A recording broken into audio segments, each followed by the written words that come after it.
pessoal, sejam bem-vindos a mais um podcast Fio do Mickey. Bom, sejam bem-vindos ouvintes. No episódio de hoje vamos explorar figuras que representam fé, cuidado e resistência no romance Capitães de Areia de Jorge Amado. Bom, nosso podcast será separado em 3 blocos, então bora lá.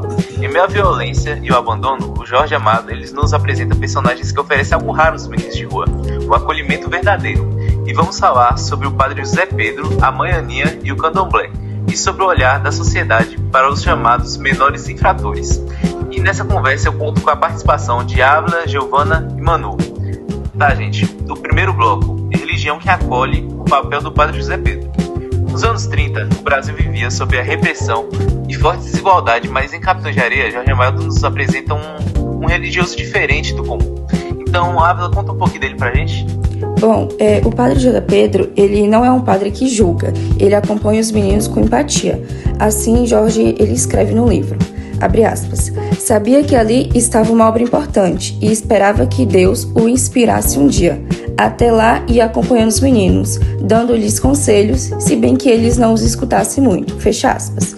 Aqui ele está representando, né, uma fé que abraça, que caminha com os excluídos e mesmo sem ter todas as respostas. Mais um pouquinho, na página 130, ele diz assim, abre aspas, talvez os meninos fossem pequenos santos, talvez um dia todos fossem salvos, era preciso caminhar com eles, fecha aspas. É muito importante lembrar também, Ávila, que nem todas as pessoas dentro do livro, elas veem os meninos assim. O padre José Pedro, ele tenta lhe acolher, tem um olhar mais carinhoso para com eles, mas a sociedade os trata como marginais. E a visão dominante é do estigma, é da criminalização. João de Adão, por exemplo, ele vai dizer, abre aspas, a culpa era da sociedade mal organizada, era dos ricos, fecha aspas. E a sociedade, pensando o contrário oposto do que João de Adão, ela vai falar, abre aspas, todos queriam tratar os capitães da areia ou como criminosos ou como crianças que foram criadas sem um lar e sem uma família. Essas visões, elas vão ignorar o que eles realmente são, que são crianças sobrevivendo. Perfeita colocação, mano. E aí a gente se pergunta, né, a religião hoje ainda acolhe os excluídos ou tem servido para manter privilégios? Bom, agora vamos pro bloco 2, Mãe Aninha e o candomblé como refúgio e resistência. Bom, outro ponto poderoso do livro é o candomblé, que aparece como símbolo de ancestralidade e acolhimento. Ávila, pode puxar um pouquinho esse fio? Claro, Jorge Amado ele também fala da Mãe Aninha, né? Que ela é inspirada numa figura real do candomblé da Bahia. Aí para os meninos, que era o terreiro, era um lugar muito seguro, né? Abre aspas, tem assim na página 96. Mãe Aninha era conhecida de todos. Sabiam que ela os ajudava quando podia, era do santo. Eles falavam baixo do terreiro, como se falassem de um lugar sagrado. Era o único canto onde ninguém lhes pedia nada em troca, fecha aspas. E a gente percebe que mesmo sendo perseguidas, né, as religiões da matriz africana, elas eram espaços de cuidado e também de resistência ao racismo e à repressão. E assim, Ávila, é mais do que isso. O candomblé, ele também não apenas cuidava, ele reconhecia os meninos. A Mãe Aninha mesmo, ela jogava os búzios e conversava com os santos como se eles fossem os vivos. E tanto que o Jorge Amado, ele cita, abre aspas, e os meninos sentiam que ali havia verdade, fecha aspas. Então aqui ele mostra esse sentimento de acolhimento, de pertencimento, que eles faziam com que os meninos se sentissem.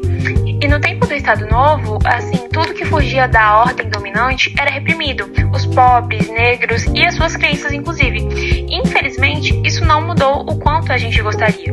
E Jorge Amado, ele vem nos mostrando que, mesmo num cenário brutal, há figuras que resistem com essa empatia. O padre e a mãe de santo, eles são ouvidos não porque eles impõem ali com regras duras, mas porque eles respeitam os meninos, que era algo que eles não viam com frequência. E assim, isso ainda é urgente. As religiões afro-brasileiras, elas seguem sofrendo essa intolerância e as crianças pobres, elas ainda são muito criminalizadas no nosso meio. E o discurso de ordem continua sendo usado contra esses povos das periferias.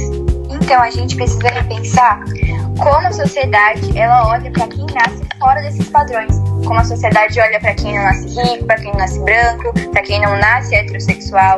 Porque enquanto sempre persistirem esses rótulos, enquanto a gente sempre ter essa visão pequena da sociedade, nenhum menino de rua ele vai ser verdadeiramente ouvido. Bom, mas também há esperança, porque Jorge Amado aponta para os caminhos da solidariedade, escuta e respeito às raízes. O terreiro, o Santos, o coletivo, os capitães de areia, né? Tudo isso mostra que a resistência nasce do vínculo humano. Tem até uma menção que é o mundo, abre aspas, o mundo é grande e cabe nesse livro, mas só a gente tiver olhos bons para ver, fecha aspas. Bom, então esse foi o nosso episódio de hoje de Capitães de Areia. Muito obrigado pela participação de todos envolvidos e até a próxima.